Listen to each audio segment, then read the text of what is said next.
Za sirup od žalafije potrebno vam je 250 g šećera, po mogućnosti žutog, rastopiti na vatri dok ne porumeni, ali paziti da ne zagori, naliti 1/4 litre vode, dodati 3 kašičice žalfije i 3 izmrvljena lista lovora.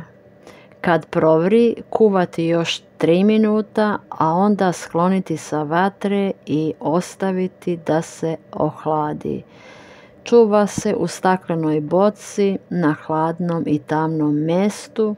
Djeca do 3 godine piju 3 puta dnevno po 1 kašičicu, a djeca od 3 do 9 godina 3 puta po 1 manju kašiku, a djeca starija od 9 godina i odrasli 3 puta po 1 do 2 velike kašike.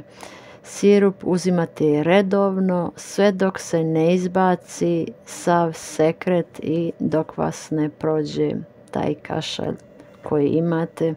Za sad toliko, sve vas pozdravljam i želim vam dobro zdravlje.